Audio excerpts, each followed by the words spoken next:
भगवान शंकर पर विश्वास रखकर एक एक पल, एक एक घड़ी, एक एक समय, एक एक नक्षत्र का शिव महापुराण में वर्णन है। यहां तक शास्त्र कहता है कि पीपल के वृक्ष की जब भगवान शिव रचना करे, पीपल के वृक्ष की जब रचना करी गई तो उस पीपल के वृक्ष में भी कौन सा समय किसका है ये शिव महापुराण वर्णन करती है। सुबह 4 बजे से लेकर 7:30 बजे तक पीपल के वृक्ष में ब्रह्मा जी का वासा होता है। 7:30 बजे से लेकर 10:30 पौने 11 बजे तक पीपल के वृक्ष में भगवान विष्णु का वासा होता है। 10:30 बजे से लेकर पीपल के वृक्ष में 11:30 बजे तक पितरों का वासा होता है। 11:30 बजे से लेकर 12:30 बजे तक पीपल के वृक्ष में आहूतों का वासा होता है। 12:30 बजे से लेकर शाम को 4 बजे तक पीपल के वृक्ष में वासुकों का वासा होता है। 4 बजे से लेकर शाम को 7:30 बजे तक पीपल के वृक्ष में शंकर का वासा होता है। 7:30 बजे से लेकर 9:30 बजे तक पीपल के वृक्ष में कुबेर का वासा होता है। 9:30 बजे से लेकर फिर कुबेर के वृक्ष में अन्य देवों का वासा चालू हो जाता है। इसलिए हमारा हिंदू धर्म कहता है, हमारे शास्त्र कहते हैं कि पीपल के वृक्ष को जब पूजा जाता है, पीपल के वृक्ष की जब पूजन करी जाती है तो सुबह 10:30, 11, ज्यादा से ज्यादा 11:30, ज्यादा से ज्यादा 12, उसके पहले पीपल के वृक्ष की पूजन कर लेना चाहिए। क्यों? क्योंकि 11:30 बजे से लेकर 12:30 बजे तक पीपल के वृक्ष में पितरों का वासा रहता है, आहूतों का वासा रहता है, फिर वासुकों का वासा आता है। पितर किसको कहते हैं? महाराज जो पूरी उम्र लेकर चले गए और उनके भीतर अभिलाषाएं बहुत थी, मैं ये भी करना चाहता हूं, मैं ये भी करना चाहता हूं, वो पितर हो जाते हैं। आहूत किसको कहते हैं? जिस माता के गर्भ में बच्चा जन्म ले और मर जाए, या 6 महीने का गर्भ धारण करने के बाद अवर्षण हो जाए, जीव पड़ने के बाद 6 महीने के बाद अगर बच्चा गर्भ में भी शांत हो जाता है, कुंवारी अवस्था में शांत हो जाता है, जिसका विवाह नहीं हुआ ऐसा बच्चा जब शांत हो जाता है, अधोगति में कोई मर जाता है, सुसाइड कर एक्सीडेंट में किसी भी रूप में मर जाता है, तो वो आहूत कहलाता है। और बहुत ध्यान देना साहब, शिव महापुराण की कथा कहती है पितरों को भाग मिलता है, इसलिए पितर तृप्त रहते हैं। नारायण ने बोला, लक्ष्मी आज शनिवार का दिन है, जिस दिन अपन इस दरिद्रता से मिलने के लिए पीपल के पेड़ के नीचे आए हैं। हिंदू धर्म में ये दिन पीपल के वृक्ष के लिए पूजनीय होगा। जो भी शनिवार के दिन पीपल के वृक्ष की पूजन करेगा, दूध चढ़ाएगा या मिष्ठान का भोग लगाएगा, लक्ष्मी और नारायण उसके घर में प्रवेश कर जाएगा। लक्ष्मी और नारायण उसके घर में प्रवेश करेगा। इसलिए नियम बनाया। कौन से दिन का? शनिवार। लक्ष्मी जी बोली, नारायण आपने तो एक दिन का वार लिख दिया। शंकर जी ने 7 वार बनाए हैं, रविवार, सोमवार, मंगल, बुध, गुरु, शुक्र और शनि, ये शिव जी ने बनाए। अब एक दिन आपने अपना बना लिया, बाकी के दिन अगर कोई इस पीपल के वृक्ष के नीचे आएगा और यहाँ तो दरिद्रता बैठी है तो उसका क्या होगा? भगवान नारायण बोले, सुन दरिद्रता, तेरे से एक विनती है, अगर कोई भी मनुष्य इस पीपल के पेड़ के नीचे अगर 7 दिन में आता है और उसके हाथ में अगर कोई सामग्री होती है तो तू उसके घर में प्रवेश नहीं करेगी। नियम में पीपल के वृक्ष का या तो पानी का लोटा लेकर जाओ, कुंकू का चोपड़ा लेकर जाओ, शक्कर लेकर जाओ, या पेड़ के नीचे चींटी को डालने के लिए आटा ले जाओ, पर खाली हाथ पीपल के वृक्ष के नीचे कभी मत जाओ, कभी नहीं जाओ। खाली हाथ जाओगे तो दरिद्रता तुम्हारे घर में प्रवेश करेगी। दरिद्रता उठकर खड़ी होकर बोली, नारायण तुमने अपनी मनमानी करी है, एक दिन मुझे भी मेरा चाहिए। भगवान ने कहा, बोल कौन सा दिन चाहिए? दरिद्रता कहती है, रविवार के दिन इस पीपल के वृक्ष के नीचे मैं दिन भर नृत्य करूं, इसमें रहूं, और जो यहाँ आए रविवार को मैं उसके घर में प्रवेश करूं। भगवान ने कहा, ठीक है। दरिद्रता, रविवार का दिन एक ऐसा दिन रहेगा जिस दिन तू इस पीपल के वृक्ष के नीचे नृत्य करेगी, और जो आएगा इस पीपल के वृक्ष के नीचे तो उसके साथ प्रवेश करेगी। मैंने तुझे वर दिया। इसलिए हमारे यहाँ केवल पीपल का वृक्ष अगर दीवार में भी लग जाता है ना, किसी की फैक्ट्री की दीवार में, किसी के घर की दीवार में पीपल का वृक्ष अगर लग जाता है, पीपल का पौधा लग जाता है, उसको कितना भी तोड़ लो वो वापस लग जाएगा, फिर तोड़ोगे फिर लग जाएगा। अगर पीपल के पौधे को तोड़ना है तो केवल रविवार का दिन एक नींबू, एक मिर्ची और बमूल का कांटा, ये 3 चीजें रखने के बाद में आधे घंटे बाद रविवार के दिन पीपल के पेड़ को उखाड़ कर फेंक दो। दूसरी बार कभी पीपल दीवार में लगता ही नहीं, कभी नहीं लग सकता। केवल एक रविवार का, केवल एक संडे, इतवार का। घर में दीवारों पर अगर पीपल लग भी गया है, इसलिए पीपल के वृक्ष को उखाड़ने का, अगर घर में पीपल लगा हुआ है या पीपल का पौधा हमारे घर में लग गया, उसको उखाड़ना, निकालना, लगाना, तो पीपल के वृक्ष को अगर निकाला जाता है तो रविवार के दिन, और अगर पीपल के वृक्ष को कहीं लगाया जाता है तो सोमवार के दिन या मंगलवार के दिन, बुधवार के दिन, इन दिनों में लगा सकते पीपल के वृक्ष कहीं लगा।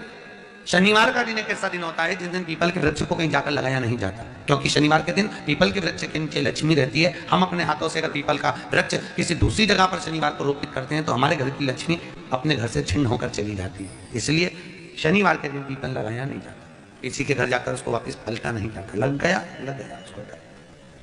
प्रभु मेरी धर्म पत्नी को कहाँ रखूं आप बताओ? वो तो जहां यज्ञ होता है, अनुष्ठान होता है, दान होता है, पुण्य होता है, सत्कर्म होता है, वहां जाने को तैयार नहीं। आप करूं क्या? भगवान ने बोला एक काम करो। दुर्वासा जी बोले जिसके यहाँ रात्रि में बर्तन झूठे पड़े रहते हो उसके घर में इस दरिद्रता को लेकर तुम प्रवेश कर जाना। जिसके यहाँ रात्रि में बर्तन झूठे पड़े हो वहां लेकर प्रवेश कर जाओ। दूसरी जगह दुर्वासा जी बोले जो स्त्री घर में दोपहर के समय पर सो रही हो उसके घर में इसको लेकर प्रवेश कर जाएगी। जो स्त्री दोपहर के समय में घर पर सो रही हो इस दरिद्रता को लेकर प्रवेश कर जाइए। तीसरा, जिसके यहाँ पर दरवाजे पर कांटे वाले पौधे लगे हों उस घर में इस दरिद्रता को लेकर प्रवेश कर जाइए। दरिद्रता कितनी सुंदर बात कही है। दाता और विधाता कौन कौन? दाता और विधाता। लक्ष्मी और दरिद्रता के सगे भाई हैं। कौन कौन?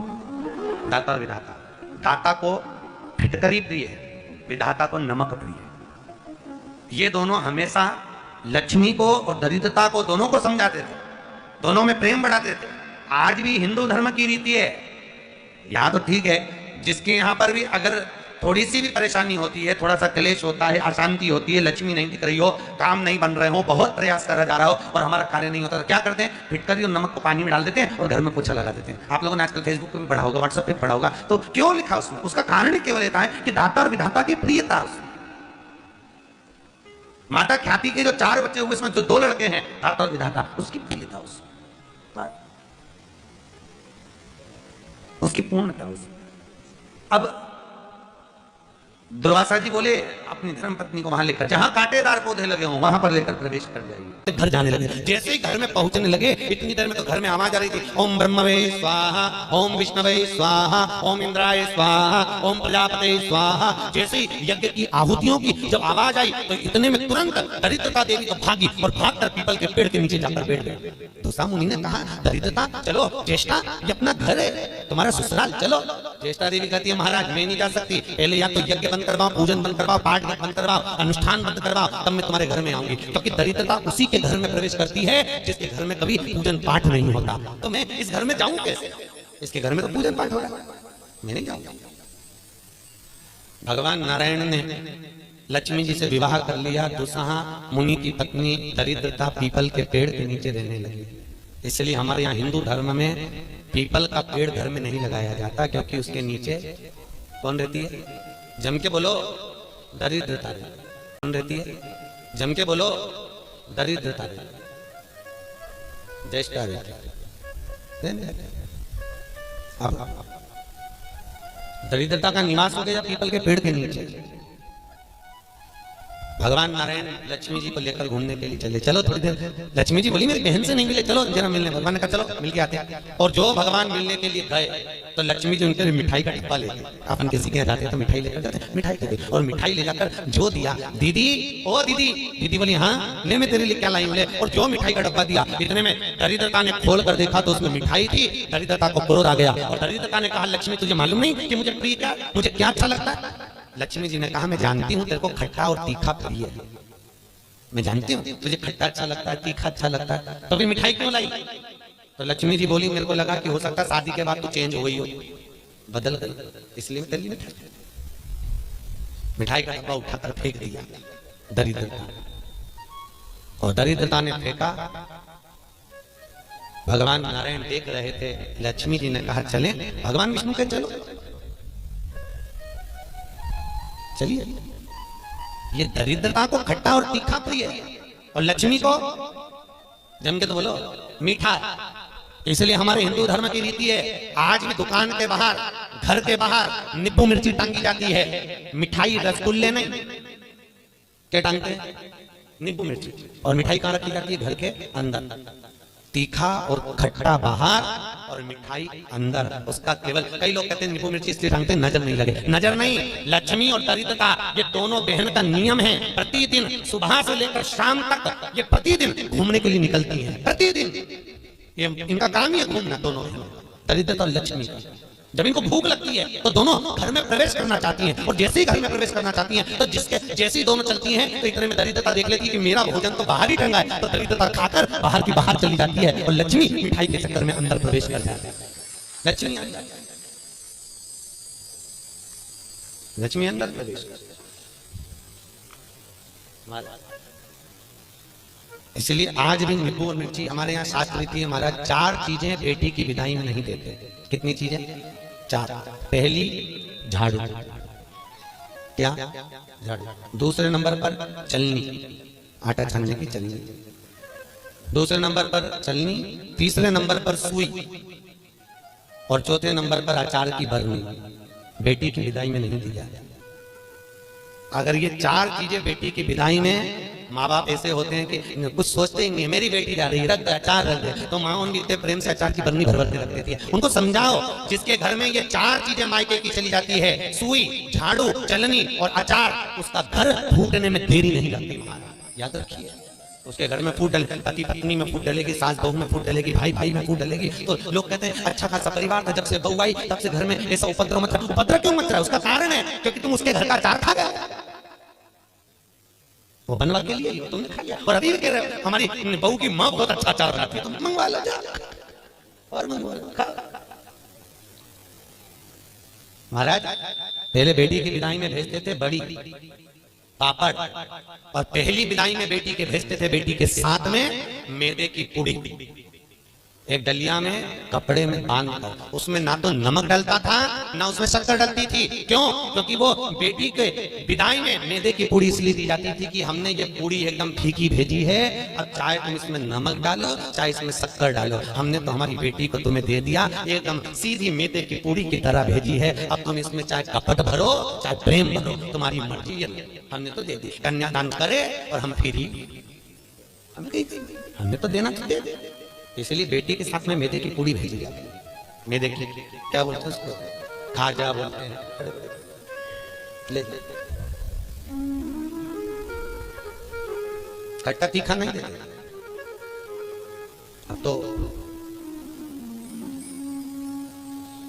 पहले तो ब्राह्मण की थाली में भी खट्टा नहीं परोसा जाता था, और तीखा भी, मिर्ची भी इतनी नहीं डालते थे कि ब्राह्मण की थाली में तीखा। आज के जमाने में तो पंडित लोग ही कह देते लाओ जरा अचार हो तो लिया करने का।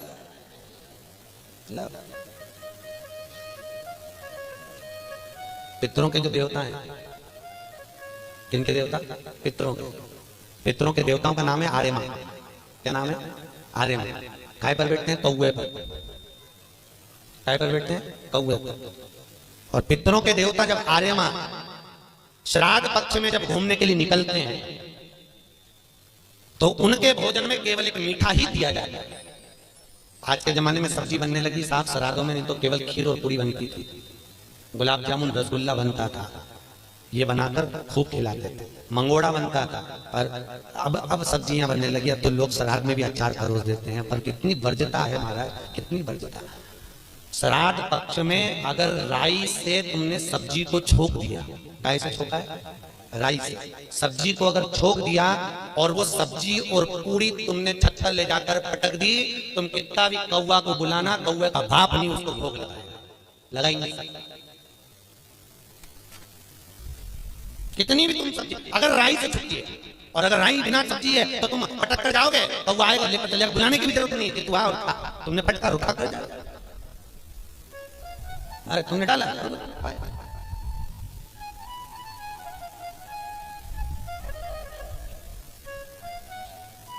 उसको।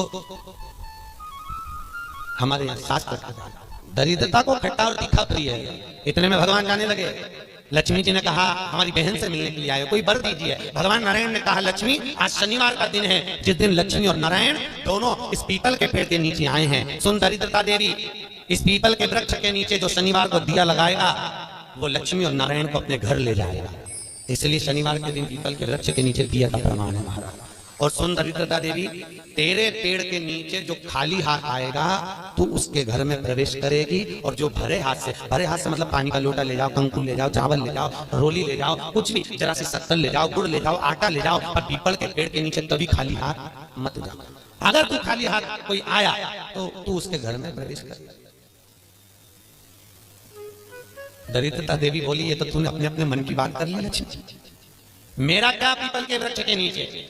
इतने में तुरंत भगवान बोले, तू बोल तुझे क्या चाहिए। दरिद्रता देवी बोलती है, 7 दिनों में एक दिन मेरा होना चाहिए पीपल के पेड़ के नीचे। भगवान ने कहा मांग ले, केवल एक रविवार का दिन इस पीपल के वृक्ष के नीचे मैं अपने पति को रिझाने के लिए नृत्य करूंगा, और अगर कोई रविवार के दिन पीपल के पेड़ के नीचे आएगा तो मैं उसके घर में हमेशा के लिए जाकर विराजमान हो जाऊंगी। भगवान ने कह दिया तथास्तु, तथास्तु। इसलिए केवल एक संडे का दिन ऐसा होता है जिस दिन पीपल के पेड़ के नीचे दिया नहीं लगाया जाता, बैठा नहीं जाता, प्रणाम नहीं किया जाता, परिक्रमा नहीं लगाया जाता। केवल जिनकी दीवालों पर कहीं पीपल लग जाता है ना, किसी किसी के घर में लग जाता है दीवालों के ऊपर, तुम कितना भी पीपल उखाड़ना वो वापस लग जाएगा, फिर उखाड़ो फिर लग जाएगा। पर पीपल उखाड़ने का भी एक प्रमाण है, अगर पीपल को उखाड़ना है तो केवल एक रविवार के दिन दीवाल के सामने जहां से पीपल उखाड़ना है वहां पर नींबू और 7 मिर्ची रख दीजिए, और उसके बाद पीपल को उखाड़ दीजिए और नींबू को वहां पर काट कर छोड़ दीजिए। उसके बाद कभी दीवाल में पीपल लग ही नहीं सकता उस स्थान में। अगर एक बार आपने उखाड़ा और उसके बाद नींबू मिर्ची मार दिया, क्योंकि वो खाकर अपना भाग ग्रहण कर दरिद्रता चली जाती है, उसके बाद पीपल वहां नहीं लग सकता।